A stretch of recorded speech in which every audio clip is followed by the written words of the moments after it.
Before we start, I'm just going to give some really, really simple instructions for how to participate in the discussion. I think you all know very well by now about Zoom. So you have the two functions, the chat function and the raise hand function. And when we get to the discussion part, we'll invite you to use either of those means to signal that you have a question or would like to contribute to the discussion. So my name is Jenny Holdcroft. I have been formerly working at Industrial Global Union, primarily with garment bans on living wage in their supply chains. I won't say much about that because we've got two fabulous guests who know the work very well, and I'll leave them to talk about some of the work that we've been doing together. So this session is very much about the challenges of living wage initiatives, how you go about them. We know that for many organizations, introducing a living wage into their own operations is challenge enough. But when you come to talking about how do you implement a living wage in supply chains, it gets much, much more complicated. We've got all the challenges of how do you influence your suppliers? How do you get them to pay a living wage when you're not the employer? How do you cope with supply chains that may be very complex, where you've got lots of buyers present in the same factories? How do you combine your leverage with buyers that you may not even know? How do you deal with situations where you only are taking a small part of the production from a factory? Do you have more capacity to deliver living wages when you're taking a larger percentage, or you've got long-term relationship with suppliers? What do you do in this industry when you're changing suppliers constantly, when you've got to go to different factories at different times of the year or over time, or there's other factors? So as we all know, delivering living wages in supply chains is incredibly complicated, and we're, just disclaimer, not going to solve all the problems in this discussion today. What we're really going to focus in on is how can we use collaboration as a catalyst. Given the complexities, is abundantly clear that without collaboration, we're not going to get very far at all. So we've got two great experts with us to talk about their experiences with dealing with this. One is Alex Gonzalez, who is the Global Head of Sustainability at CNA. And the other one is Jennifer Shepard, who has been working as the Executive Director at ACT, which is the global platform on living wages in the garment sector. I'm not sure how much you know about ACT. Jennifer will no doubt say more, but the basis is it's an agreement between Industrial Global Union, the representative of garment workers globally, and a number of major garment brands to try to use industry-wide collective bargaining linked to their own purchasing practices to deliver living wages. So, as I say, we're going to focus very much on how collaboration is a tool for delivering on living wages. So we're going to do a little bit of questioning and answering with Jennifer and Alex, and then open up the floor to some discussion. But if in the meantime, during what they're saying, you have questions, please put them right into the chat and we'll get to them. So my first question goes to Jennifer. Hi, Jennifer. Can you talk a little bit about what collaboration means in the context of living wage initiatives? Who exactly is doing the collaborating? Yeah, thanks. Hi, Jenny, and hello, everyone. Pleasure to be with you all here today. I see some faces that I know and some that I don't know, so it's great to be in this kind of smaller Zoom environment with you, discussing this obviously very complex topic. So on that question, what does collaboration mean? Indeed, a big question, but I think that we need to drill down to say who's collaborating, and specifically what is the role of those parties in that collaboration. So when we think about who is collaborating, fundamentally, when it comes to living wages or wage negotiation discussion at all, The collaboration from at least an ACT perspective is that, and I would argue from international labor standards perspective, is that the collaboration really comes between fundamentally employers and trade unions, because industrial relations or collective bargaining agreements are what set the stage for how workers and employers can come together to actually negotiate what a wage is. So we at ACT would say that negotiation through collective bargaining agreements is the most appropriate wage setting mechanisms, the most appropriate way for wages to be set. It's not a top-down approach. It's really the rights of employers to negotiate with workers. So who are the fundamental parties coming together to collaborate? It's workers and it's employers. And I think sometimes when we have these discussions, we lose sight of that, because we automatically go to the brand role, or we automatically go to kind of the big supply chain picture. But we always need to start off with what is industrial relations, and at the fundamental to industrial relations under the ILO is that employers and trade unions have the right to negotiate together on agreements called collective bargaining agreements, which set wages. So that's the first, is just recognizing that those are the key actors. But when we do scale back and we say, well, what is the role in supply chains then? And where do brands and retailers fit into that picture in light of global supply chains and commitments that brands and retailers are making? It's also important to think through what role do they play. So we would say that in that collaboration picture, brands and retailers, their role is to fundamentally recognize agreements. So it's not that a brand or a retailer is entering into a collective bargaining agreement with employers and trade unions, because that is the rights of those parties, but they should be recognizing them. And how do you recognize the outcomes of those agreements? One way is that you can, as brands and retailers, support that those agreements are moving forward. So encouraging that there's an environment for agreements to be made. And then the other, and this is the more fundamental, is to ensure that there's an enabling environment that any wage negotiation that comes through a collective bargaining agreement can actually be backed by a company's purchasing practices, so that no matter what is negotiated, the supplier or the employers go into that negotiation knowing that that it's going to be sustainable and feasible for them in vis-a-vis their relationship with their customers, with the brands and retailers.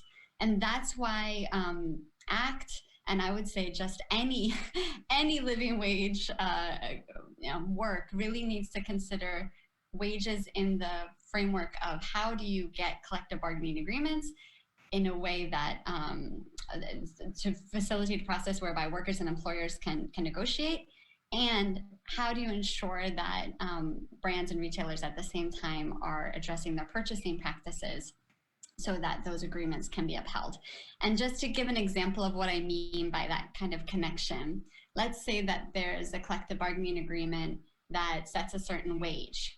Well, then the collaboration with brands and retailers is that they commit to ring fencing that labor cost, that increased labor cost in their pricing, so that the employer and the trade unions have a confidence that that wage is not just going to that the pricing is going to stay the same, and essentially the benefit to the employers is just reducing. So what we're saying is that there needs to be a commitment to also ring fence or to isolate that labor cost in the brand's purchasing practices.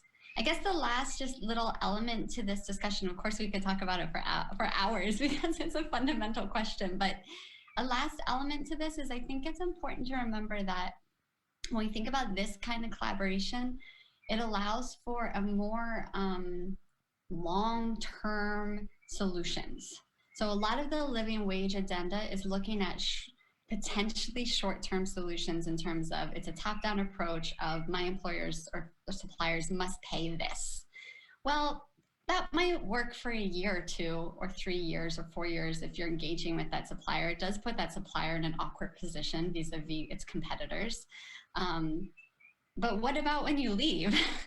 What's the long-term solution for the sector there? There's no long-term solution. And we know that in this sector that we're not going to always be having with every single supplier long-term engagements. There might be a subset that you have those longer-term engagements with. So by supporting collective bargaining, and particularly at a sectoral level so that it covers the full sector within a country, it's enabling a sustainable approach. It's enabling everyone to be playing by the same rules, essentially, within a market. So that was the last thing I wanted to mention about the collaboration.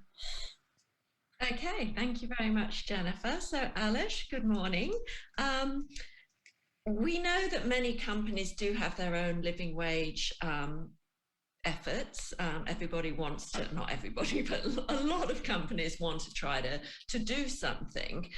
So my question is, from a company perspective, how critical is collaboration? How much do you feel that collaborating can change what a company can achieve vis-a-vis working on its own, for example? Thank you, Jenny, and thank you all. Yeah, well, I mean, I will be building on what Jennifer was just mentioning, right? So there's a number of opportunities that brands individually have pursued on, you know, only tackling their own supply chain, and of course they have found that the vast majority of them either they do not, you know, have a huge leverage on all their factories or the suppliers that they're working on with, which basically means that in order to impose something within your supply chain, that gets extremely reduced. And the other one is how long are you going to be able to have these type of situations with your suppliers where they will be in a different competitive advantage with the rest of the suppliers in the same country, at the same area, same region.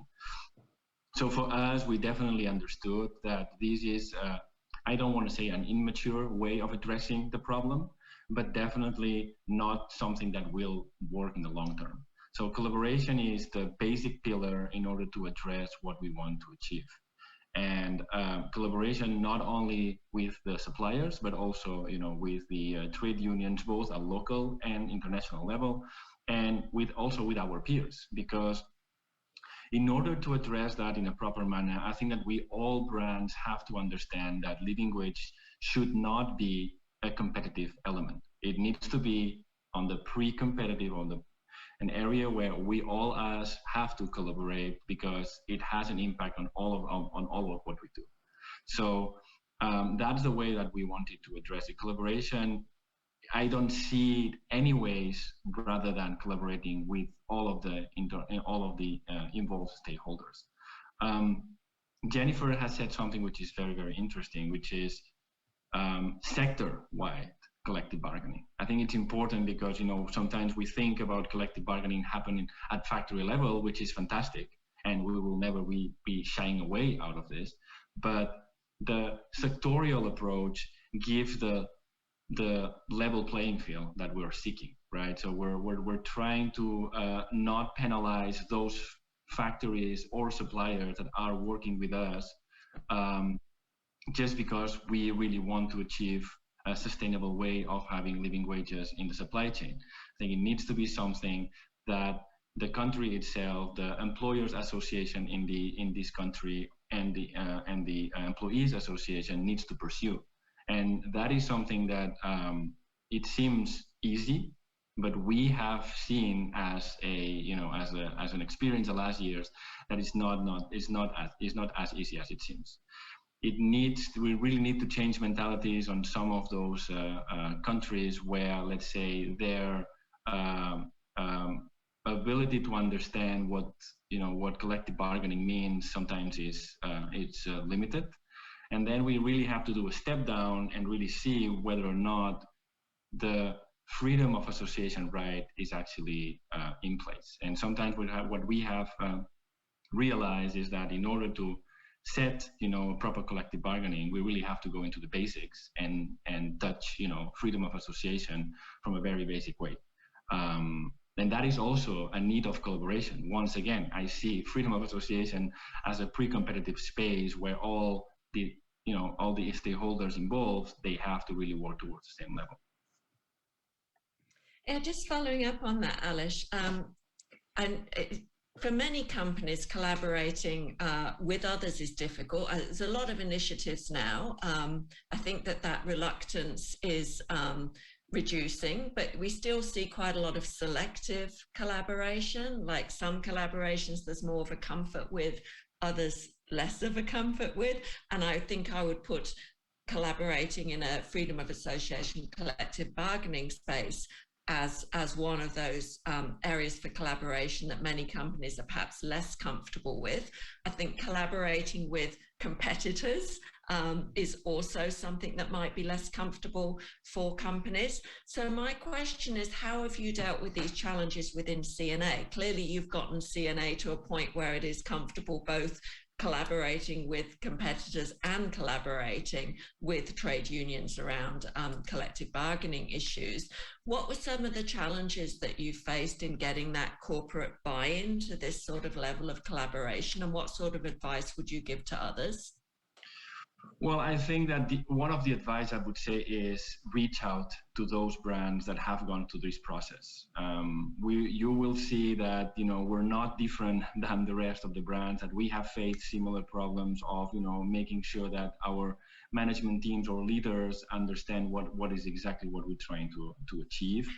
And it really, you need to start walking to see if you really, can run. So I think that just going and saying, well, that's going to be very difficult. I'm not going to be, mingling with trade unions at international level.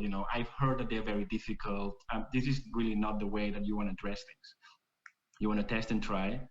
And, I think that it's important to keep the lines of communication open, having conversation about exactly what the trade unions or the other brands are pursuing, what are their interests, how are we going to put in place certain systems. I have invited representative of both local and international trade unions to speak with our leaders, because sometimes these people at that high level, they know how they speak the same language, they know how to interact, and then you realize that they actually pursuing the same goals. They are coming from different backgrounds, from different ideas, but the goals are there, and it's just like a reason for just meeting in a right environment and with the right ideas to pursue. So what I would say is, stay away from your comfort zone.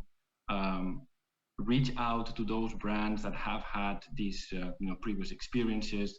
They will be able to give you a lot of tips, because we have also been there and we have also gone through this or walked through this process. So it's not that we have born with special powers that has brought us to a different level. It's just like we have just gone through those process, and it's always normal for, let's say, bigger brands to do that than for medium and small brands. But medium and small brands are the key to really make this process across the board, because if you really see, I think that 85% of the companies in the world are medium and smaller brands. So those brands are having such a power. The problem is that they're so scattered that they don't really realize what actually they bring to the table. So I would really suggest reach out and think outside of the box on the way that you have been thinking previously. Thanks very much, Alish. Back to Jennifer. I think that we can't ignore that the last 12 months have been an even more challenging environment than any of us could have foreseen.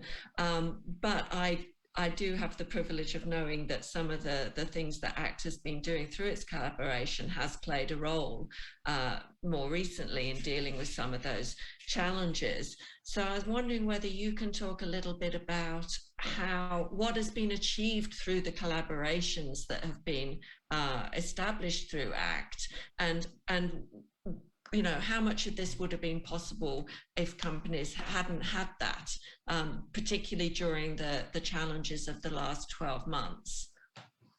Yeah, sure. Absolutely. And I think I'll also just touch on one of the questions that has come in because I think it links to it. So Robin from Lululemon is asking if there's examples of sector-wide collective bargaining that has worked. And of course, we could point to a whole host of sector-wide collective bargaining that's worked in OECD countries, so more economically advanced countries. It's the norm in quite a few countries and has enabled a level playing field across particular sectors. But when we look at countries that are predominantly providing production for the garment, footwear, textile sector, it is less of a common it's not common to have collective bargaining agreements, which is why ACT was formed in order to support the impetus for this. And I do want to say, though, when we think about collective bargaining, you can't go from 0 to 100 because the frameworks haven't existed. You don't necessarily have the structures for employers and trade unions even to come together to have to bargain collectively. There's no platform for that. There's no structure for that, and there's no precedent or history for it. And so to move from 0 to 100 is just a completely unfeasible option in most countries. And so rather the approach needs to be to actually build the structures so that you have dialogue and that you can get to maybe even more minor agreements that start to build up into a process by which employers and trade unions are having more consistent dialogue, but also consistently creating agreements, and then move that towards a collective bargaining agreement process moving forward. So what you're doing is developing a proof of concept, so to speak. And that we have seen in the sector. We've seen it prior to ACT. We've seen it in relation to South Africa. They do have a sectoral collective bargaining agreement. You see it in Jordan, where you have a bargaining agreement between employers and trade unions on the rights of migrant workers.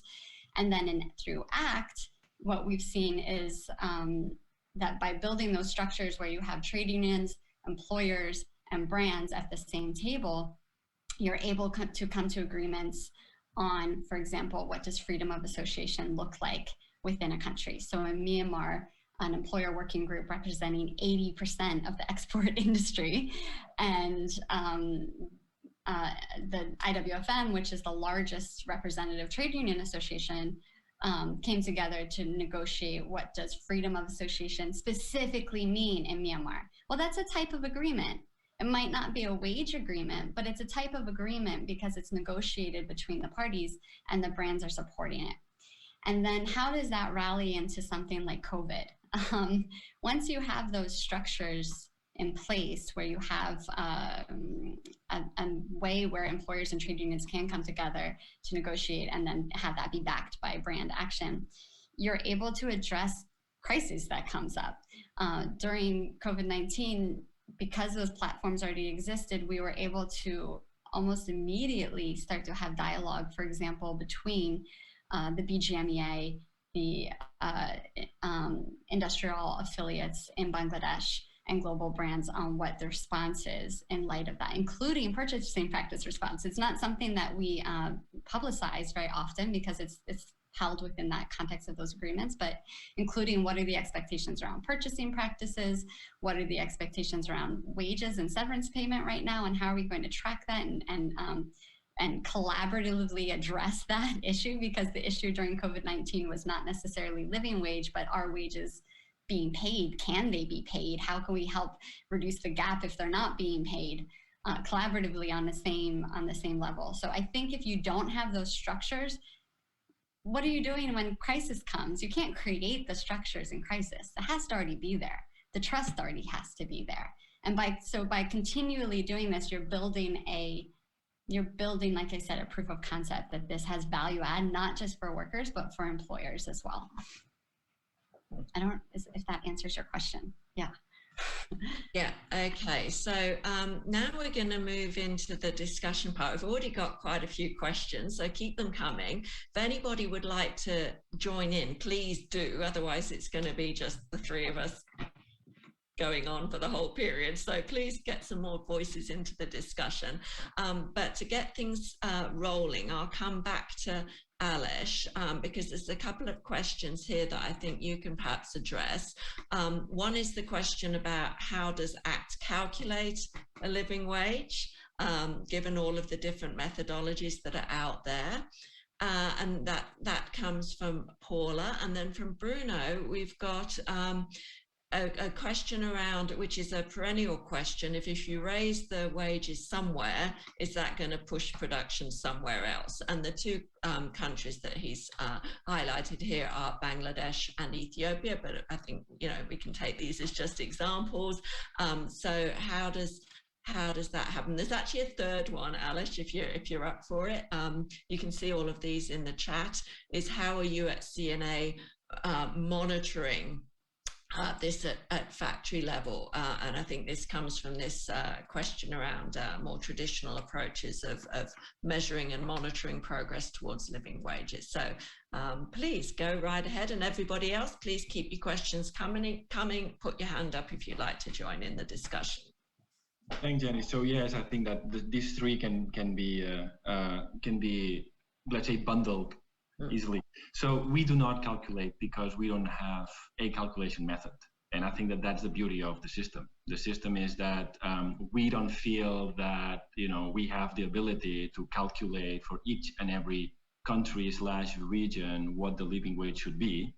What we give is the ability and the power to local stakeholders, local trade unions and local employers association to negotiate what's right for their industry in this period of time.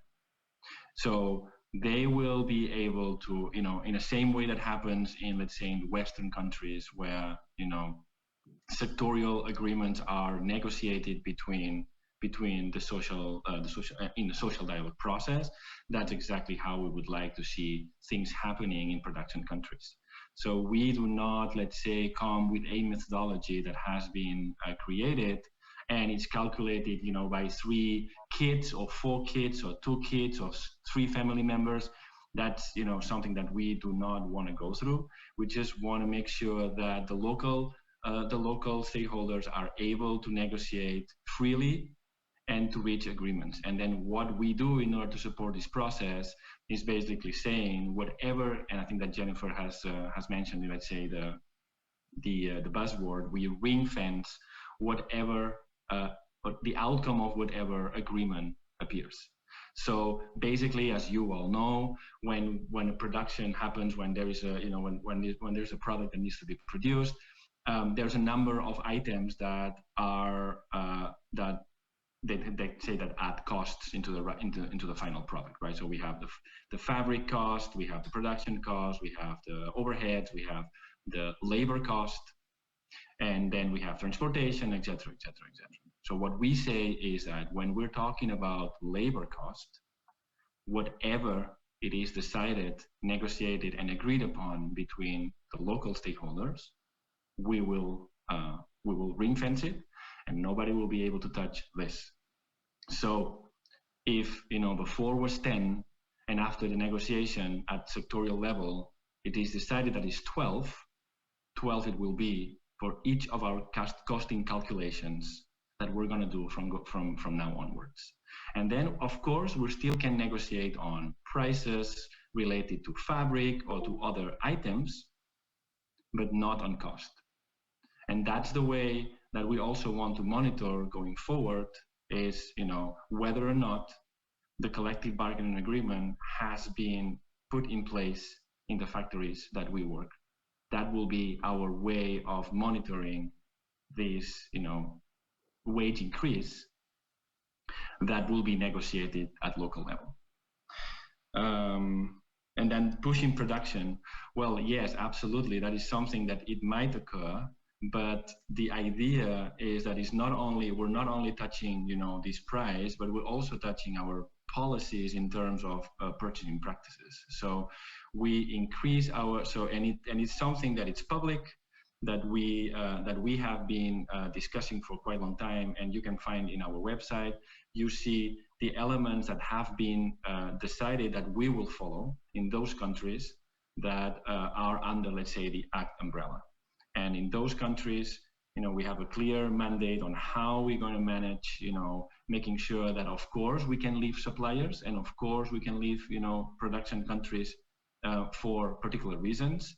But there are also safeguards that are put in place to make sure that we do not cut and run, and we leave from one country to another just because price have increased only on the labor cost. I mean, it's also important to mention that labor cost, I think, that only accounts for 30% of the total product, value. And there's still 70% that you can still negotiate, implement better approaches, be more efficient, etc., etc. So what we believe is that if you create a kind of a sectorial change, sectorial collective bargaining, the risk of all of the brands leaving one country to another with all the costs that also are implicated into that, it's very, very minor. And just the question, Alice, about how are you monitoring on a factory level about payment of the living wage? Yes, so that's what I was saying before. So technically what we would do, what we are doing is, through our visits, through our relationship with our suppliers, what we do is basically asking and, see the documentation and asking workers whether or not the new payments have been put in place. The new collective bargaining that would have been agreed, it's actually being in place. Okay, now I'm going.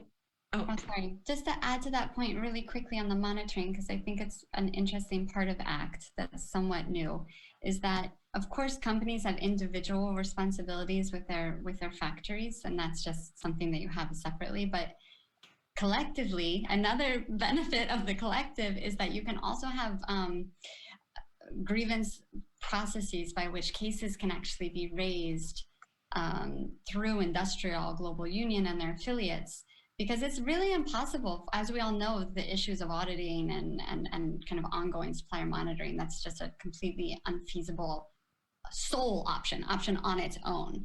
But what a collaboration allows is that if there is a case where workers are not, accessing what has been negotiated or their wages, they can raise that case through Industrial, which can then raise the case with the brand, which then allows for joint leverage to handle the case, not individually, but jointly to handle the case with the factory.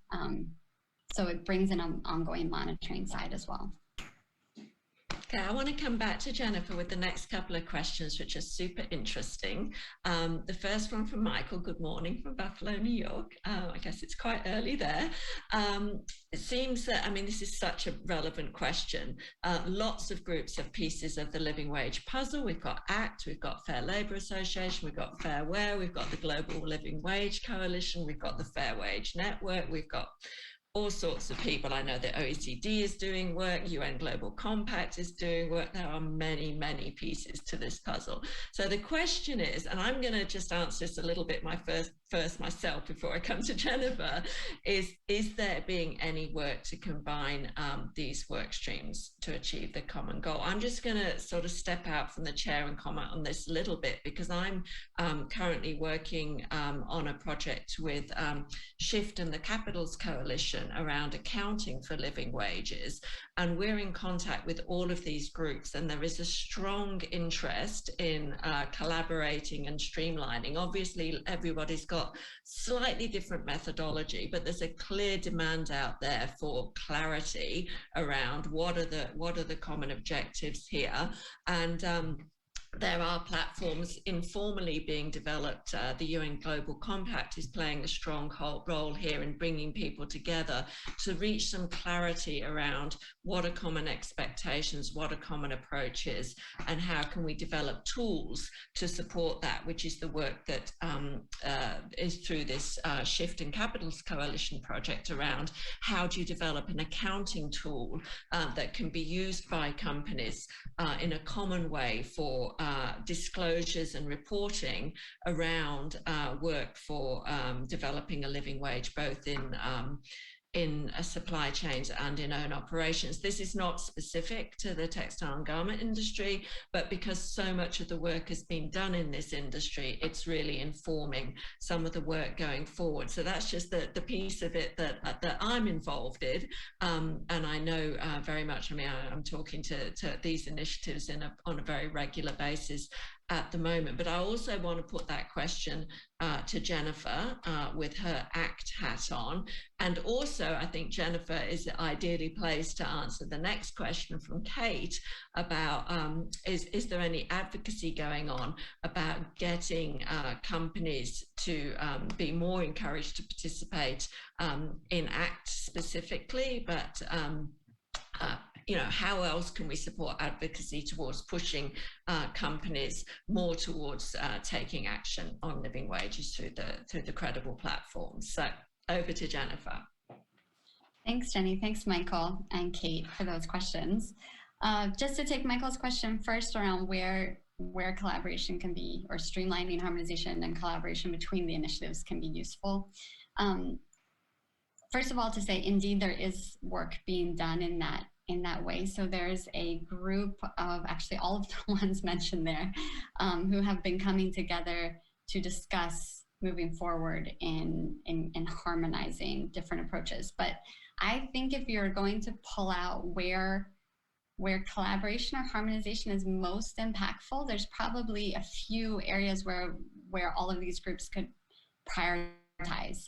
So one is purchasing practices. There's no reason that we should all have different expectations on purchasing practices. That should be a standard across the sector. So ACT has negotiated what responsible purchasing practices look like, and for the most part, those have been integrated also in other systems as well. There has been work led by Fair Wear Foundation and others to come up with a common MSI purchasing practice, which I can't talk to since I'm not them, but I know that they've done a lot of robust work on that too. But essentially those purchasing practice commitments, they should be commitments and they should be consistent. And I think that we'll see that pretty soon. Secondly, I would say how you monitor those purchasing practice commitments. We don't need employers being asked to answer many different questions in many different ways and to just take all the lessons learned from duplicative auditing and then apply it to purchasing practices. That would be nonsensical. So I could see there being a really strong impetus for getting data from suppliers in terms of how brands are, on the accountability side, how brands are actually doing vis-a-vis those commitments. ACT has created purchasing practice self-assessment tool for their own buyers, but then also a assessment for their suppliers to carry out to answer anonymously. And I think that we already had 1,500 suppliers answer this year for that questionnaire. So that is another tool that is not really necessarily a proprietary, doesn't have to be a proprietary tool. Other organizations are also using it so that you have consistency in how we're monitoring brand responsibility. Members of Fair Wear Foundation have used it. Members of the German Partnership for Sustainable Textiles have used it. FLA, we're talking to about it frequently. So I see that as also just sectoral interest to have an aligned approach. But beyond that, I think in terms of after that, it's maybe about understanding who is leading collective bargaining engagement and where is that most effective, and then putting the resources there. And then are there other initiatives that maybe are better equipped, for example, on that auditing standard? And let's not try to complicate it by doing the same thing. If there's a collective bargaining agreement that's agreed at, everyone should recognize it. It should be, no matter who you are, that should be recognized, whether you're part of ACT or not. And I think that is very well agreed upon across the initiatives. Maybe it's now just about kind of mapping out who is doing what and how it fits together for a holistic framework. I don't know if that, hopefully that answered your question, Michael, but put in the chat if you had any follow-up questions. Kate, we'd love for people to advocate for ACT to become recognized under EU due diligence law. But more specifically, I think what we've seen is that there is a movement, not by ACT, not by those members who are not jointly advocating, but by others who are looking for wages to be integrated into the due diligence legislation, but maybe more focused on purchasing practices, so that companies are required to explain how they're carrying out purchasing practice due diligence as part of the EU legislation. So that is likely the more realistic angle that would end up in legislation. The other way that I think that you can see it in the due diligence law is that companies need to be able to, and now I'm not talking with my ACT hat on, but just other work I've done with the EU. Companies need to be able to right now justify how they're engaging with affected stakeholders on issues. So wages, freedom of association. How do you do that if you're not engaging? You know, the easiest way to do that is to be in an agreement with the affected stakeholders, with industrial. So there are elements of the legislation that I think are just so naturally carried out by engaging in agreements that allow you to do that legislation in a really meaningful way. And I think ACT naturally answers many of those legislative aspects on its own, I guess I could say. Okay, I don't know if you saw the second question from Kate about can the requirement to recognise collective bargaining be advocated under the German law? I think this is a similar question about we need much more advocacy around these emerging due diligence legislations to make sure that the things that we know that work are the things that people are demanded to do. I think that's a bit of a risk with all of this, is that the wrong sorts of incentives might be given and the opportunity to use this to do something meaningful might be lost. And I know that, you know, people here who've been active in the garment sector know so much more about this than the people who are legislating. So I think it's absolutely imperative. Sorry, I'm taking my chair's off here. It's imperative that people do advocate for these things so that we can get those right incentives there. Coming back to a question from Bruno, and everybody else, please chime in, because a few people here very active. If you want to address the group in person, please do so. I'm looking for raised hands, haven't seen any yet. I find Bruno's question very interesting. Does either Jennifer or Alish know of even a single factory in Bangladesh that pays I'm interested that you say the commonly agreed living wage, because I'm not sure that there is a commonly agreed living wage. I know many views about what the living wage should be, which sort of comes back to Alish's point earlier about why ACT doesn't say, well, this is what the living wage is, because it's such a contentious issue. Is really, from the perspective of workers, a living wage is what workers think a living wage should be. But I think this question goes to the real heart of this discussion today, which is about collaboration, because is it even possible for a single factory to step so far out of the competitive environment and pay a much higher wage and still be sustainable and viable, which I think goes to the points that Jennifer and Alish have been making about the need to lift the industry as a whole. But let me flick that question over to Alish, and maybe you can talk about whether there is, and if there isn't, why there might not be a factory that is able to do this today. Thanks, Jenny. Well, you have already, answered part of the question, which is, commonly agreed would be that, employers in Bangladesh, BGMEA, BKMEA, and the different, recognized trade unions would sit in the table and decide what's the wage that is best for their industry. That, in my knowledge, hasn't happened yet. And not because we haven't tried, but we still keep on trying, and we're very confident that that's going to happen sooner than later. But on the point is, well, at the moment there are a number of factories that have individual collective bargaining agreements in the country, in the different factories that have recognized trade unions in their premises, and there is social dialogue. I think it's important to remember that social dialogue and collective bargaining is not only about wages, it's also about working conditions, hours, etc., etc. And sometimes, we have clear examples in Bangladesh of social dialogue happening not with difficulties, but happening at factory level. Once again, at factory level, what we believe is that doesn't really help the whole process. We really need a sector-wide approach, so we level the playing field, and we do not create, let's say, this Champions League for factories that want to pay or have agreed to pay with the workers a wage, and other factories that they don't, because that is going to be counterproductive for those countries, so for those companies. So I'm certain that there are factories that pay more than the established way, and those factories tend to be top notch.